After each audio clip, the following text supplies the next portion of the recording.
पक्षाशी बोलायचं नाही का तुम्हाला? काय समजून राहिले तुम्ही? शेतकऱ्याची एवढी मोठी मागणी घेऊन आम्ही जरी लोक कमी आणि जास्त असलो तरी तुम्हाला प्रत्येक पक्षाशी भेटावं लागेल की नाही? त्याला पाय लावून मागं पडता का तुम्ही लोक? कशाची मस्ती आहे? कशाची मीटिंग आहे? आतापर्यंत होते त्यांना निरोप दिला होता ना आम्ही. आम्हाला निरोप दिला पाहिजे होता ना की साहेब बाहेर झाले, आम्ही त्याला भेटलो असतो येऊन.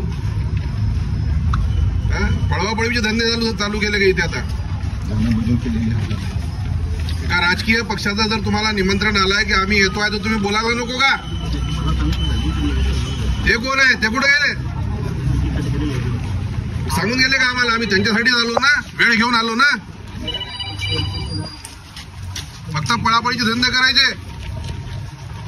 घरची खेती आहे का की कर्मचारी आहात तुम्ही, अधिकारी आहात? लोकांच्या टॅक्स मधून पगार होतो ना तुमचा. बोलायला जड झाले का तुम्ही? भेटायला जड झालेत का? घरची खेती आहे का? अंडर एस्टिमेट करता का आमच्या पक्षाला? काय समजून आला तो स्वतःला तहसीलदार? मूर्ख माणूस. कशाचे अधिकारी बनलेत?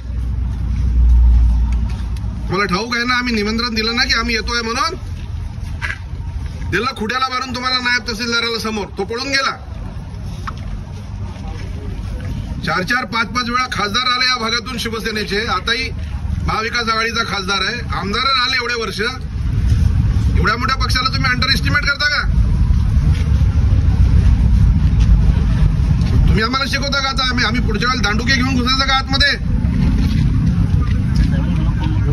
नाही. कशासाठी मला सांगा ना. त्यांच्याशी बोलणं झालं होतं. आमचा तालुका प्रमुख भेटून गेला ना. पक्षाचे सगळे प्रमुख पदाधिकारी आले आणि तुम्ही पळता. आम्ही फक्त 10, 20, 25 लोकांनी ठरवलं चला आपलं निवेदन दिलं पाहिजे म्हणून आम्ही निवेदन द्यायला आलो. मोर्चा असतं तर घेरून टाकलं असतं तहसील ऑफिस. मला ऐकावं लागेल ना लोकांचं. आम्ही कोणासाठी आलो आहे? बघ, शेतकऱ्यांचा एवढा गंभीर विषय तुम्ही सरकारकडे पाठवणारं निवेदन घ्यायसाठी पळता. लाज वाटत नाही? जर असंच राहिलं तर याच्या पुढे दांडुके घेऊन घुसू तहसीलदाराच्या ऑफिसमध्ये.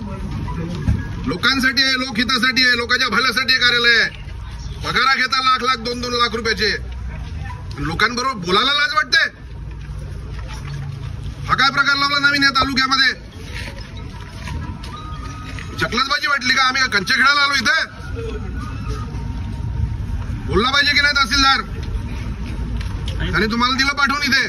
तुम्ही काय उत्तर देणार? तुम्हाला काय बोलता येते? तुम्ही थोडी इन्चार्ज आहे. आजची भरपाई तुमच्या तहसीलदार साहेबाला करावं लागेल. मला काय वाटायला लागलं? करा म्हणा भाजपच्या लोकांची काम.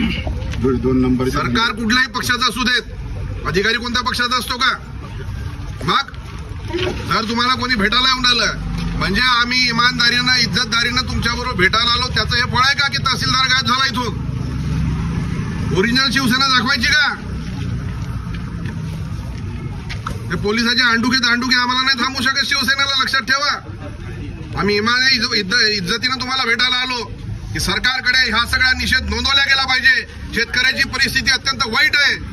पीक पाण्याला भाव नाहीये. कर्जमाफीची घोषणा देऊन सरकारमध्ये आले आणि फडवीच्या सरकारमध्ये बसल्यानंतर आता सांगतात की कर्ज आम्ही माफ करू शकत नाही. हा निषेध सुद्धा आम्ही नोंदवायचा नाही. तुम्ही कोण आहे हो? तुम्ही काय पाठवणार घ्या. आणि याचं उत्तर पाहिजे आम्हाला 7 दिवसाच्या आतमध्ये.